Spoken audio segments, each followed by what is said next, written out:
완벽해 보이던 집이 남편이 어머니의 가방을 들고 집에 도착하자 몇 분 만에 무너지는 장면을 상상해 보십시오. 그는 문장에 가까운 목소리로 다 끝났다. 우리 엄마가 여기 사시러 온다. 내가 만드는 이 나쁜 음식을 삼키기도 지쳤다고 선언한다. 수년 동안 모든 사람을 기쁘게 하기 위해 헌신해온 아내에게는 그 말이 등을 찌르는 듯한 느낌이었습니다. 하지만 그녀는 아무런 반응 없이 고개를 숙이는 타입이 아니었습니다. 안녕하세요, 청취자 여러분.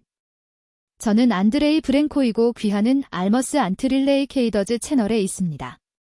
오늘은 여러분의 감정을 자극할 실제 이야기를 가져왔습니다. 가족의 한계, 존중, 진정한 의미에 대해 생각해볼 준비를 하십시오. 올가는 난로에서 끓는 국물을 휘젓고 있었는데 그때 익숙한 자물쇠 열쇠 소리가 들렸습니다. 이고어는 직장에서 일찍 도착했고 복도에서 그의 발걸음의 무게를 통해 그녀는 이미 뭔가 잘못되었다는 것을 알았습니다. 결혼한 지 3년 동안 그녀는 남편이 부엌문으로 들어서기도 전에 남편의 기분을 읽는 법을 배웠습니다. 안녕하세요. 그녀는 돌아보지도 않은 채 말했다. 저녁 식사가 거의 준비되었습니다. 이고르는 곧장 지나가다가 갑작스런 움직임으로 냉장고를 열고 맥주를 집어들고 문을 세게 쾅 닫았습니다. 올가는 몸이 긴장되는 것을 느꼈습니다. 그 몸짓은 항상 논쟁보다 앞서 있었습니다. 우리 엄마는 더 이상 혼자 있는 것을 참을 수 없어요. 그는 투덜거리며 병을 열었습니다. 그 작은 아파트에 사는 게 희생이라고 하더라고요. 시어머니 루드밀러는 인근 동네에 있는 침실 2개짜리 부동산에 살았습니다. 그러나 지난 6개월 동안 자녀와 함께 산다면 얼마나 좋을까에 대한 암시가 점점 더 빈번해졌습니다. 특히 올가가 도심에 있는 침실 3개짜리 아파트를 물려받은 이후에는 더욱 그렇습니다. 이고어, 우리는 이미 이것에 대해 이야기했습니다. 돌건은 차분한 목소리로 대답했습니다. 당신의 어머니는 집과 일상을 가지고 있습니다. 우리에겐 아직 아이도 없습니다. 이 공간은 우리만의 공간이다. 2인실이 3개요. 그는 말을 내뱉으며 병을 탁자 위에 너무 세게 내리쳐서 거품이 쏟아졌습니다. 그것만으로는 충분하지 않습니다. 어머니가 40평방미터에 달하는 동안 올가는 마침내 돌아섰습니다. 남편의 얼굴은 빨개졌고 그의 눈은 짜증으로 빛났다.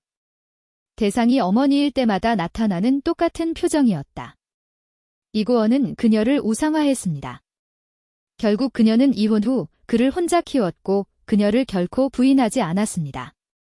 당신의 어머니는 몸을 꽉 쥐고 있지 않습니다. 돌건은 조심스럽게 주장했습니다. 그녀에게는 좋은 아파트가 있고 좋은 은퇴 생활을 하고 있으며 친구들이 가까이에 있습니다. 이미 확립된 삶을 왜 바꾸나요? 왜냐면 그분은 내 어머니이시거든요. 이고르가 폭발했습니다. 그리고 내가 그녀에게 더 나은 것을 줄 수 있다면 그렇게 하는 것이 내 의무입니다. 올가는 가슴속에 익숙한 공허함을 느꼈습니다. 주제가 시어머니일 때마다 아들의 의무에 대한 독백으로 바뀌었다. 이고르는 자신의 생각이 무엇인지 묻지 않았고 그 결정이 결혼 생활에 어떤 영향을 미칠지 고려한 적도 없었습니다. 알았어. 볼가가 불을 끄며 말했습니다. 침착하게 이야기합시다. 하지만 기억하세요. 이곳은 할머니에게서 물려받은 제 아파트입니다. 나도 이 이야기에 목소리를 낼 수 있다. 이고르의 얼굴이 어두워졌습니다. 그는 그녀가 그 재산이 그녀의 것이라는 것을 기억하는 것을 싫어했습니다. 내 것, 응. 그는 이를 갈며 으르렁거렸다. 그럼 우리는 가족이 아니죠? 아니면 나를 지나가는 손님으로 보시나요? 과장하지 마세요. 볼거가 반박했습니다. 나는 당신이 당신의 의지를 강요하는 것이 아니라 우리가 함께 결정하기를 원합니다. 이고르는 남은 맥주를 단번에 꿀꺽 삼킨 뒤 목표를 놓칠 정도로 화가 나서 병을 쓰레기통에 버렸습니다. 유리는 찰칵 소리와 함께 바닥에 부서졌다. 뭔가 알아요? 그는 이미 출구를 향해 가고 있다고 말했습니다. 허락을 구하는 것도 지쳤어요. 우리 엄마가 여기 살러 오셨는데 그걸로 끝이에요. 마음에 들지 않으면 다른 곳에서 살 수 있습니다.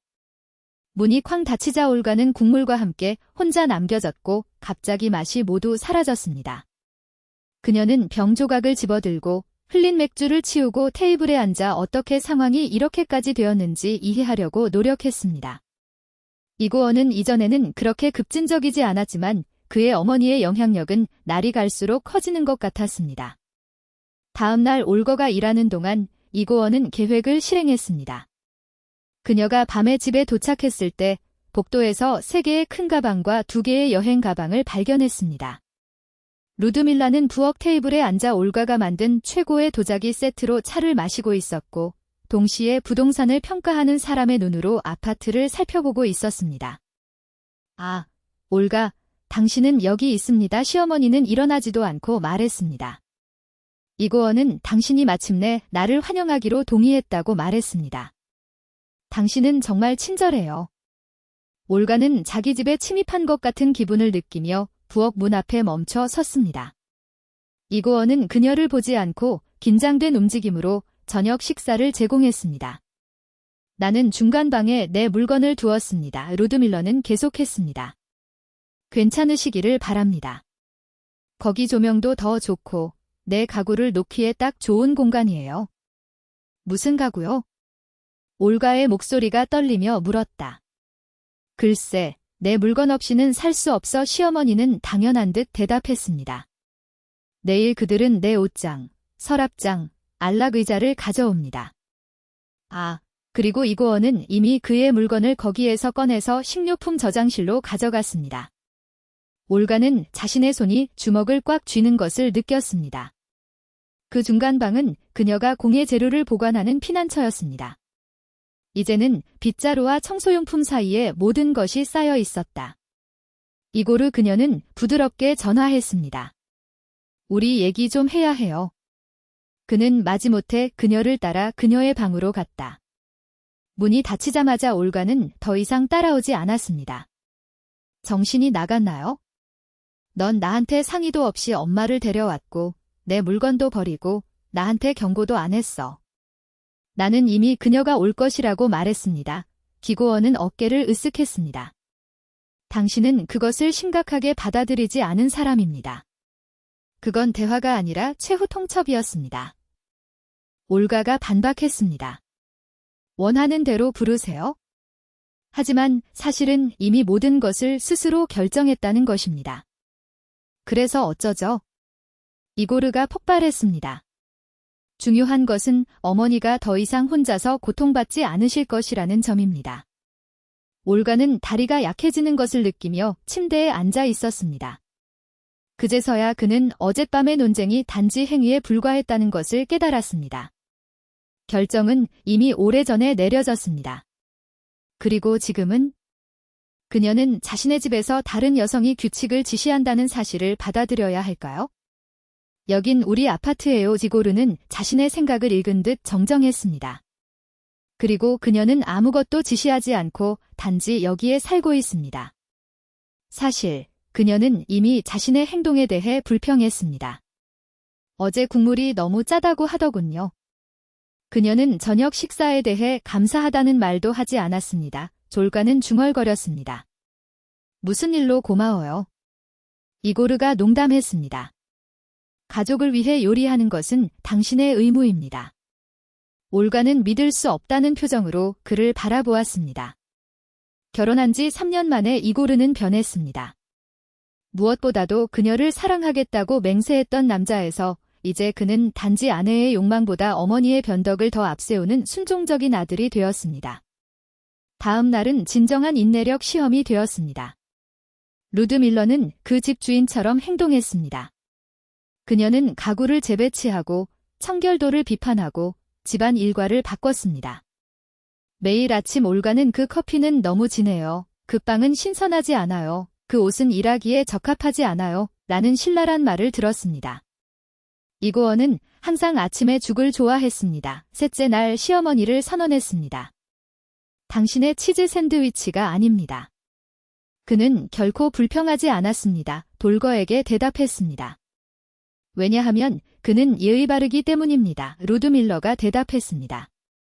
하지만 저는 어머니로서 그에게 가장 좋은 것이 무엇인지 알고 있습니다. 그리고 일주일 전에는 어렸을 때부터 죽을 싫어했다고 말했던 이고르는 이제 어머니가 올가에게 하는 비난에 고개를 끄덕이며 말없이 그것을 먹습니다. 그날 밤, 갈등은 한계에 이르렀습니다. 올가가 저녁을 준비하고 있을 때 루드밀라가 역겨운 얼굴을 한 채 부엌에 들어왔습니다. 그 냄새는 무엇입니까? 그는 코를 찡그렸다. 야채를 곁들인 치킨 스튜. 정말 끔찍해요. 시어머니는 역겹다는 듯이 말했습니다. 이고르는 어렸을 때부터 눅눅한 음식을 참지 못했습니다. 그것은 그에게 복통을 줍니다. 재밌네요. 볼가가 건조하게 대답했습니다. 바로 먹어서 불평한 적이 없어요? 왜냐하면 그는 잘 자랐기 때문이죠. 루드밀러가 말했습니다. 하지만 나는 어머니로서 내 아들에게 무엇이 나쁜지 알고 있습니다.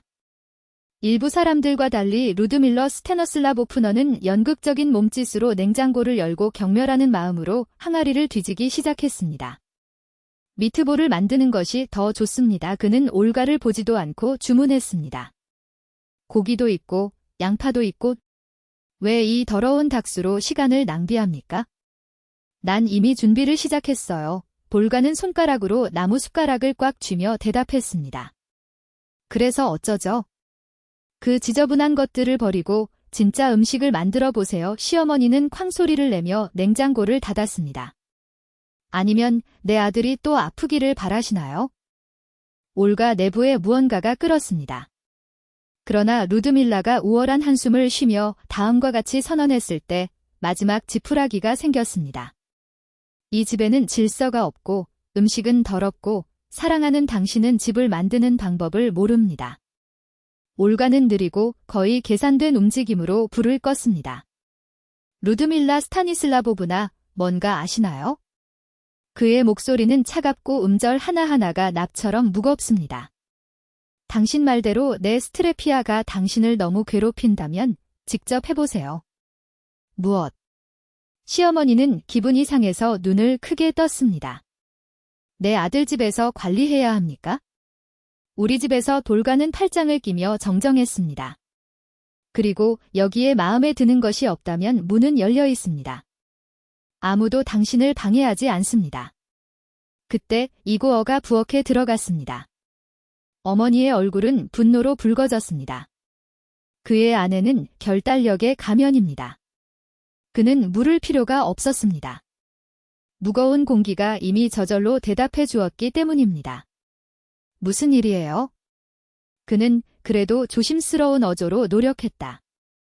당신의 아내가 나를 쫓아내고 있습니다. 루드밀라는 즉시 그녀의 목소리를 떨리는 탄식으로 바꾸었고 그녀의 눈은 촉촉했습니다. 그는 내가 여기서 귀찮은 존재라고 하더군요. 난 당신이 폐를 끼친다고 말하지 않았습니다. 졸가는 분노를 억누르며 깊은 숨을 쉬었습니다. 소용없으면 아파트로 돌아가도 된다고 하더군요. 이고르는 자신의 어머니를 창밖으로 던져버리자고 제안한 듯 그 여자를 바라보았다. 올가 그의 목소리에는 불만과 불신이 섞여 있었습니다. 어떻게 그럴 수 있나요? 우리 엄마가 이사를 가셨고 적응 중이시는데 벌써 스캔들이 시작됐나요? 스캔들을 시작합니까? 그녀는 씁쓸하게 웃는다. 당신 어머니는 내가 취하는 모든 조치를 비판하면서 지난 3일을 보냈습니다. 모든 접시, 모든 준비, 모든 호흡. 그녀는 단지 당신이 더 나은 주부가 되도록 돕고 싶을 뿐입니다. 기고르는 마치 아이에게 당연한 것을 설명하는 것처럼 목소리를 낮췄습니다. 충분한. 올가가 건조하게 잘랐습니다. 엄마가 움직인다. 이어진 침묵은 이고르의 열쇠가 테이블을 두드리는 소리로 깨졌습니다. 역겨운 음식과 어른들에 대한 존경심 부족으로 나를 당황하게 만드는 것만으로도 충분합니다. 그는 폭발했고 그의 눈은 충혈되었습니다. 행동하는 법을 배우거나 올가는 마치 낯선 사람을 보는 듯 그를 쳐다볼 뿐이었다. 이 사람은 그녀가 사랑에 빠진 남자가 아니었습니다. 그것은 류드밀라의 눈에 자부심이 가득한 표정으로 끈을 당기는 꼭두각시였습니다. 포니아트노 졸가는 중얼거리고 부엌을 떠났습니다. 그는 남은 밤을 침대에서 보내며 모든 단어와 모든 표정을 분석했습니다. 한 가지 분명해진 것은 이고르가 자신의 편을 선택했다는 것입니다. 그리고 그것은 그녀의 것이 아니었습니다. 다음 날 아침, 아무 일도 없었다는 듯 엄마와 아들이 아침을 먹고 있는 동안 올가는 말없이 움직였다. 그는 서류, 결혼 반지, 할머니에게서 물려받은 보석류 등 꼭 필요한 것만 가져갔습니다. 나머지는 기다릴 수 있었습니다. 그는 떠날 때 입구 테이블 위에 짧지만 치명적인 메모를 남겼습니다. 이고르. 내 멍청함이 당신을 그렇게 괴롭히면 더 이상 삼킬 필요가 없을 것입니다. 그 집은 상속권에 따라 내 것입니다. 당신과 당신의 어머니는 떠나려면 3일 남았습니다. 이혼 서류는 우편으로 도착합니다. 추신, 굶어 죽지 않도록 선물을 남깁니다. 집 열쇠 옆에는 시장에서 가장 저렴한 브랜드의 소스에 담긴 정어리 캔 3개가 있습니다. 각각에는 같은 문장을 손으로 쓴 포스트잇이 있습니다. 먹으세요. 그게 당신의 자격입니다. 올가는 뒤도 돌아보지 않고 문을 닫았습니다. 그녀를 반갑게 맞아준 친구의 집에서 해가 지기 전 그녀는 이혼 절차를 시작했다. 이고어는 마침내 메모를 읽고 전화를 시도했지만 벨소리가 중단된 것을 발견했습니다. 첫 번째 메시지는 한심했습니다. 공허한 사과, 엄마와 대화하겠다는 약속, 두 번째 기회 요청 등이었습니다. 올가는 그들 모두를 무시했습니다. 그녀는 굴복하면 주기가 반복될 것이라는 것을 알고 있었습니다. 그리고 이번에는 자신이 돌아온 바보가 아닐 것입니다. 일주일 만에 분위기가 바뀌었습니다. 메시지는 그녀가 말도 안 되는 일로 가족을 파괴하고 있다는 비난과 위협으로 바뀌었습니다. 루드밀러도 합류하여 집요하게 전화를 걸고 전화로 징징거렸습니다. 당신은 이해하지 못합니다. 당신이 없으면 이고어는 길을 잃을 것입니다. 그는 요리, 세탁, 다림질 방법을 모릅니다. 그는 어떻게 살아남을 수 있을까요? 웃기네요. 볼거가 침착하게 대답했습니다. 그리고 우리가 결혼하기 전에 그는 어떻게 살았나요? 아니면 그 당시에도 당신도 그 사람을 위해 모든 것을 해줬나요? 하지만 그는 남자예요. 남자는 이런 일을 하도록 만들어지지 않았습니다. 그런 다음 아들에게 어른이 되는 법을 가르치십시오. 그녀는 전화를 끊고 전화번호를 차단한 다음 두 사람을 인생에서 모두 삭제했습니다. 한 달 후, 그녀의 친구는 그녀에게 희극의 에필로그를 말했습니다. 루드밀러는 아들의 집안일을 도움할 의도가 전혀 없었습니다. 그녀는 며느리가 두 사람 모두를 섬기고 시어머니가 가정의 여왕으로 통치할 것이라고 기대했습니다. 올가가 돌아오지 않고 집을 떠나야 한다는 것이 분명해졌을 때 어머니와 아들 사이의 전쟁이 시작되었습니다. 이고어는 루드밀러가 자신의 비판으로 아내를 놀라게 했다고 비난했습니다. 그녀는 차례로 그가 약하고 여자를 제자리에 유지할 수 없다고 소리쳤다. 이혼은 빨랐다. 이고어는 집의 일부를 주장하려고 시도했지만 올거의 변호사는 미소를 지으며 명확하게 설명했습니다. 상속은 그다지 흔하지 않습니다. 결국 그는 옷과 낡은 차의 절반만 가져갔습니다. 루드밀러는 자신의 아파트로 돌아왔고 거실 천장이 무너져 있는 것을 발견했습니다. 이는 위층 이웃의 누수로 인해 발생했습니다. 수리비도 없이 거실 소파에서 곰팡이 핀 시트를 덮고 잠을 자기 시작했습니다. 이고어의 경우 시내에서 괜찮은 집을 임대하는 것은 그의 프로그래머 월급을 넘어서는 수준이었습니다. 그는 교통체증으로 인해 하루에 2시간을 낭비하면서 외곽의 원룸 아파트에 살게 되었습니다. 루드밀러는 그녀를 데리고 함께 살 것을 요구했지만 30스퀘어미터는 상처 입은 두 자아에게 적합하지 않았습니다. 이게 다 내 멍청함 때문이야. 그녀는 비명을 질렀다. 내가 해야 할 일은 올가에게 사과하고 그녀를 다시 데려오는 것뿐이었습니다. 당신은요? 그는 보복했습니다. 계속 비난한 건 바로 당신이었어요. 당신 자신이 불평했기 때문입니다. 그녀는 비명을 질렀습니다. 음식이 맛없다고 하더군요. 보르치치가 너무 짠다고 말했는데 요리를 형편없게 한 건 아니었어요. 몇 년이 지났습니다. 올가는 요리뿐 아니라 집안일도 함께 나누는 것을 좋아하는 건축가 데니스를 만났습니다. 그는 그녀를 동등하게 대했고 그녀의 의견을 물었고 결코 최후 통첩을 강요하지 않았습니다. 그들은 결혼했을 때 각각의 타일과 색상을 선택하여 함께 집을 개조했습니다. 한때 그의 재봉 작업장이 있던 방에는 이제 더니를 위한 책상도 있습니다. 그들은 나란히 작업하는 것을 좋아했습니다. 이고어는 소셜미디어에서 사진을 발견했을 때 우연히 새로운 결혼에 대해 알게 되었습니다. 올가는 환하게 웃으며 웃었다. 데니스는 마치 그녀가 세상의 유일한 여자인 것처럼 그녀를 바라보았습니다. 그는 메시지를 보내려고 했지만 모든 플랫폼에서 차단된 것을 발견했습니다. 그는 공통된 친구들을 통해 많은 것을 이해했다며 설명할 기회를 요청했습니다. 올거의 응답은 짧았으며 친구가 전송했습니다. 나는 행복을 원하지만 내 인생에는 더 이상 겁쟁이가 설 자리가 없다고 그에게 말해주세요. 기꺼이 그의 하인이 될 여자를 찾게 해주세요. 나는 아닙니다. 2년 후 올가는 딸을 낳았습니다. 더니는 현재의 아버지였습니다. 그는 기저귀를 갈아주고 아침 3시에 일어나 딸이 재울 수 있도록 어리석은 노래를 불렀습니다. 그 와중에 이고르는 결과적으로 이고어는 아기를 돌보는 것을 어머니의 전적인 의무로 보지 않았으며 부담으로 여기지도 않았습니다. 그러는 사이 2년 동안 3번이나 주소를 바꾸고 독신으로 지냈으며 국내 거래에 국한되지 않는 어떤 관계도 맺지 못했다. 그의 길을 건너온 여성들은 곧 그가 파트너를 찾고 있는 것이 아니라 그가 만든 공허함을 기꺼이 메울 가정교사를 찾고 있다는 것을 깨달았습니다. 그리고 그것들은 차례로 그의 삶에서 사라졌습니다. 그러나 루드밀라 스타니슬라보브나의 건강은 급속히 악화되고 있었습니다.